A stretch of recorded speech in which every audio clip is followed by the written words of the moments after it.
looked pretty legit.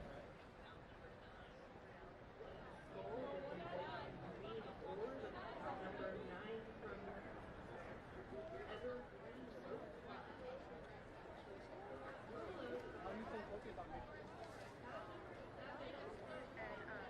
But I liked. I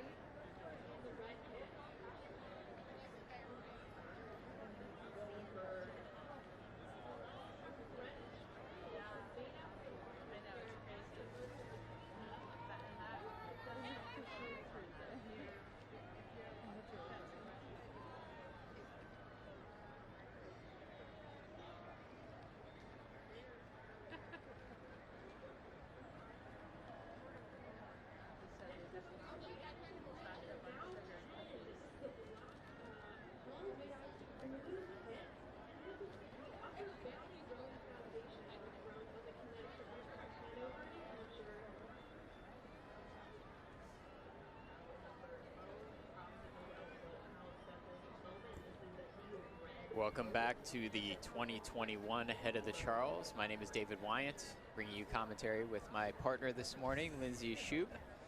And Lindsay, we're looking at the men's senior Masters fours that are on the race course, the first fours that we have had over our first 2 days of the 2021 Regatta. And one of the things that I particularly like to see in the fours is the fact that the coxswains, as you're going to see in the picture, are mostly laying down in the bows. Which gives them somewhat of an advantage in terms of watching and seeing the race course that they want, but it's also a little more dangerous. A little more dangerous because if they were to hit a bridge or something like that, the coxswain is the first thing to go, but it does, you know, versus the 8 where you're sitting behind, and this is the mystery to me. I'm much taller than the coxswain is, right? You're a foot taller almost than a lot of coxswains. To have to try and figure out where you're going, knowing that someone is like a foot taller than you, standing in your line of sight, like sitting in your line of sight because of where the coxswain is in an 8. I can only imagine what that would be like to actually try and steer something that's 60 feet long with like a couple of inches of rudder to do so. You have well over 1,000 pounds in the boat, 2,000 pounds in the boat. Whereas the 4, it clears out the space. They have a clear line of sight. But also, by the same token, you have that clear line of sight. You can't see who's doing what from an oar standpoint. So I can imagine that provides new challenges. And that's really what I was getting at, is that if, for instance, a boat is approaching, really the stroke man or one of the rowers, the bow person, is going to have to tell the coxswain what is occurring behind the boat, because the coxswain laying down in the front from an aerodynamics perspective is not going to continue to get up. It's also going to throw off the boat. It's going to make it kind of go side to side if the coxswain is shifting their body weight to look back. So it doesn't happen and shouldn't happen.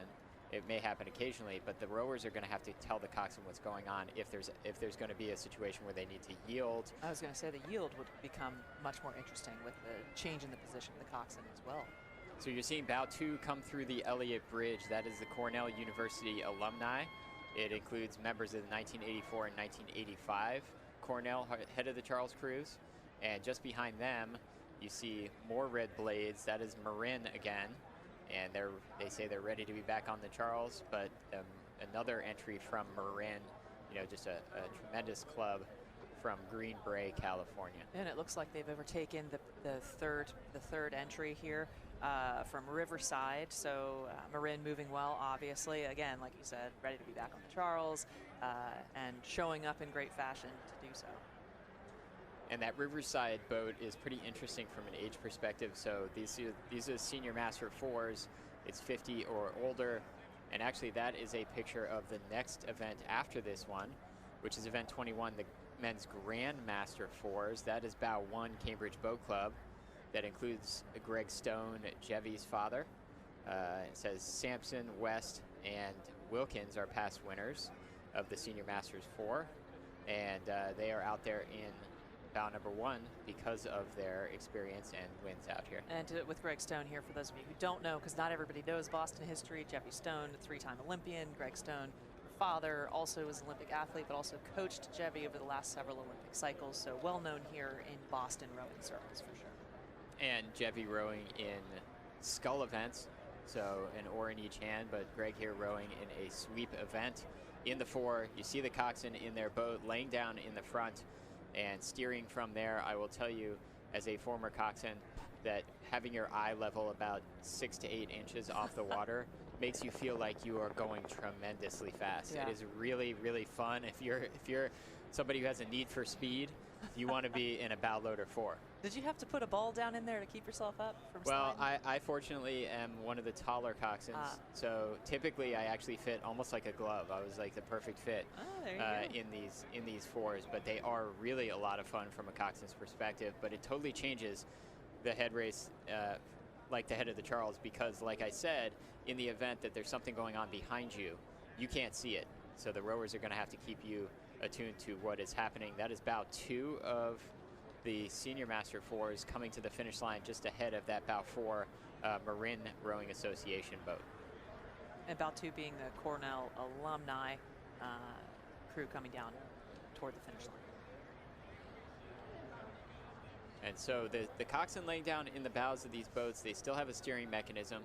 Back in my day, it used to be sort of like this lever that you kind of moved left or right. If you wanted to go left, you moved it left. If you wanted to go right, you moved it right. Now, some of them are a little bit more advanced. Some look like boat throttles in today's rowing world with the different equipment. As you see bow 12, obviously the very distinctive community rowing unisuits. Just ahead of bow 13, which is Pelham Community Rowing from New Rochelle, New York. And they're pushing up on them. It looks like they've made a little bit of ground up on them. But they also seem to be patient here on this turn, not trying to overtake them. The coxswain playing it smart, making sure that they don't come to any collisions, because even if you're moving faster than someone, if you collide or you have to take that longer course, it makes no sense to do that. Just bide your time. This is enough. This is all I need. And then, you know, turn on the afterburners once you come through that last of the 7 bridges, being Elliott, toward, and then make your Right, turn and toward it's a home. little tight from after Elliott past the Windsor Bridge, and there's a little shore that comes out to meet these shells if they're hugging the shore, but then it opens up and gets much wider. So it is kind of, there are various sort of narrow or kind of pinch points on the race course, that sort of being one of them. But if you can navigate it properly, you know, if you're a coxswain, you can say, look, we're gaining on this crew, but I really want you to be patient and do the work when we have space. That's the type of strategy that comes into play. As you see bow 15 coming through, that's Pelham Community Rowing Association and Mercer. That's a composite boat. Mercer out of Mercer, New Jersey, one of the premier rowing race courses in America, along with Nathan Benderson Park. Taking a lot of strokes on both of those courses, actually. As you see Rockland, that's Rockland Rowing Association from Nyack, New York, coming past the camera.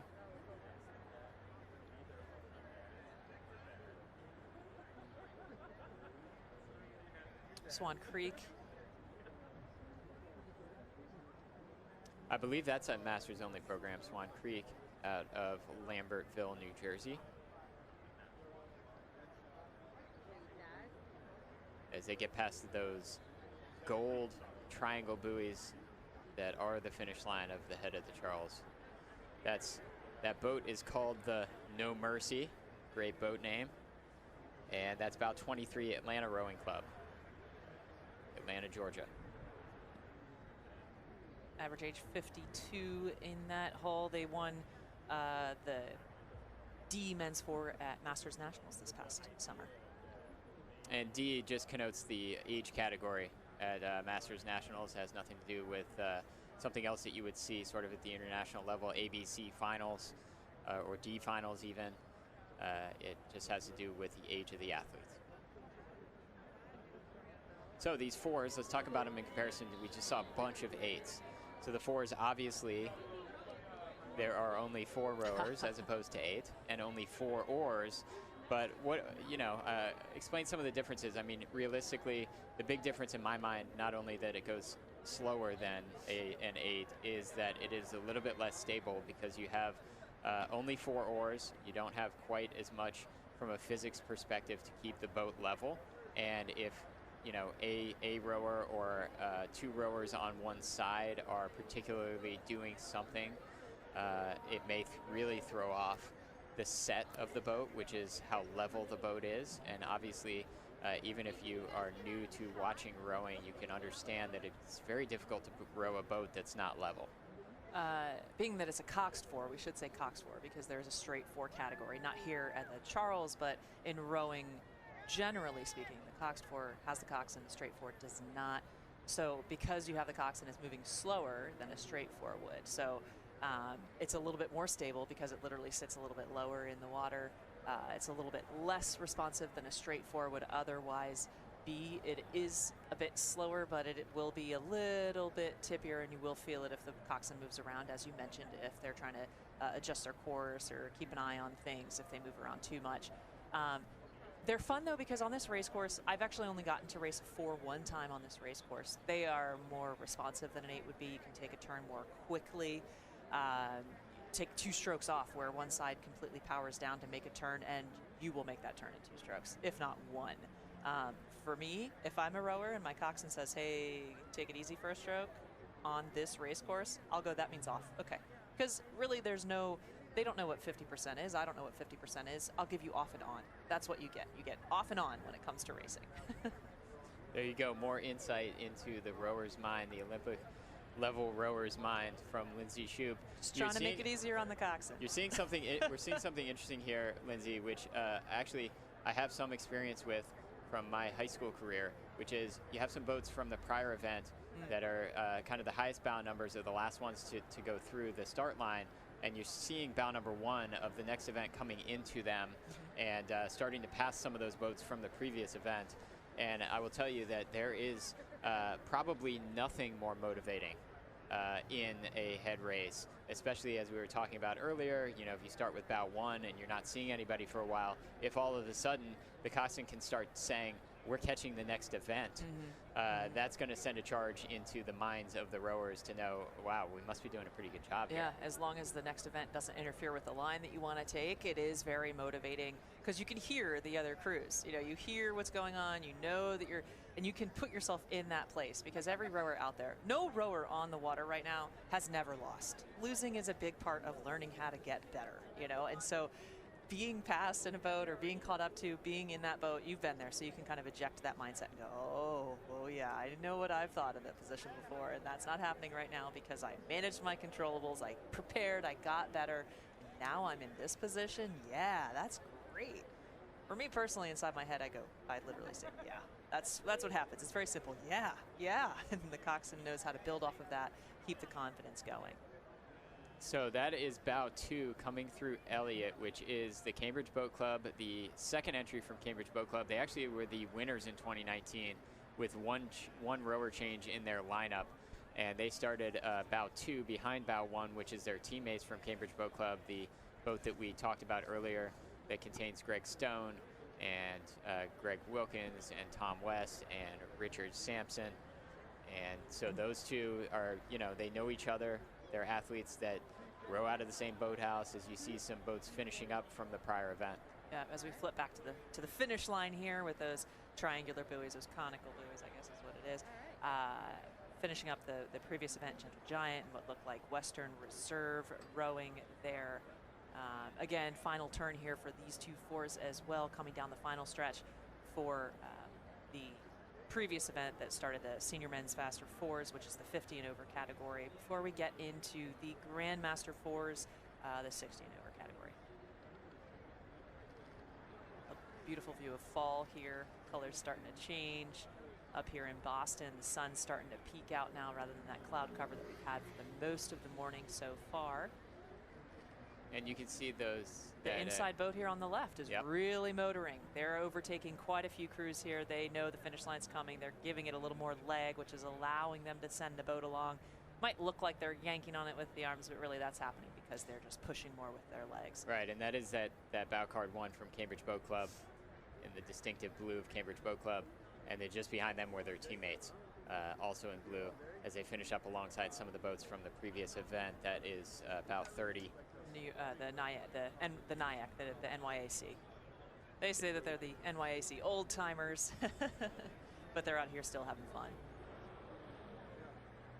Again, another reason why once you cross that finish line, it's important to keep rowing because these boats will row down continue to row down the river a little farther, and then come to another buoy, spin, and head back up, depending on where they've launched from. If they're local, they'll head home.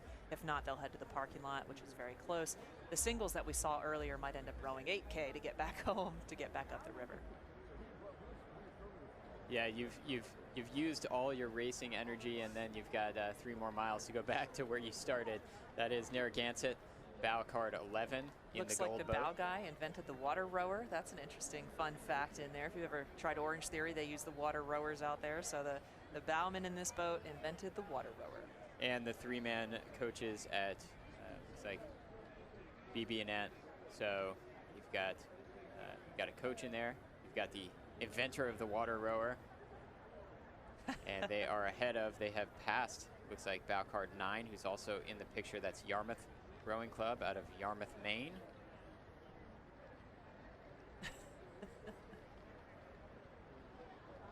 Not Cape Cod. Not Cape Cod, Yarmouth, Maine. And you can see just a great rhythm out of Narragansett. We've talked about them quite a bit, and typically they scull, but this is a sweet boat for these Grand Master 4s. As you see, Yarmouth. Great courses by those coxswains hugging the shore there. As you see, that is bow 13 in the red Sammamish out of Redmond, Washington. Average age 61 for these guys. These 4s do seem to be taking, if they start a little wide, it does line them up to be a little more narrow, a little closer to the buoys from the coxing standpoint as they come around this turn. That could also be a product of someone on the inside of the turn powering down a little bit, maybe turning the boat a little more than what the coxswain might have wanted, which puts them closer to the buoys than they might have expected. Again, to go back to my off or on, right? Don't play around with the power that you give off or on. That helps the coxswain out a little bit. That is San Diego Rowing Club, bow card 7, in the distinctive uniforms of San Diego Rowing Club from San Diego, California. Mostly Cal alumni finishing the race there. Except for the Scottish bowman, it says. Bow 12, St. Andrews alumni racing out of Middletown, Delaware, and they are trying to hold off. It looks like the Ancient Mariners Rowing Club from Seattle, Washington.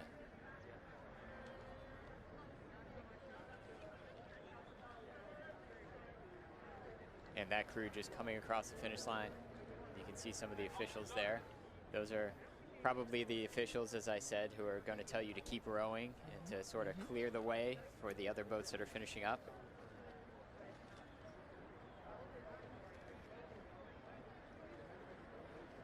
We have Detroit Boat Club in a picture here out of Detroit, Michigan. Average age 71 for these guys coming around this final turn before they go through that Elliott Bridge on their straight stretch. They've come this far in the race, 15 plus minutes at this point, and now they know they have a few minutes left.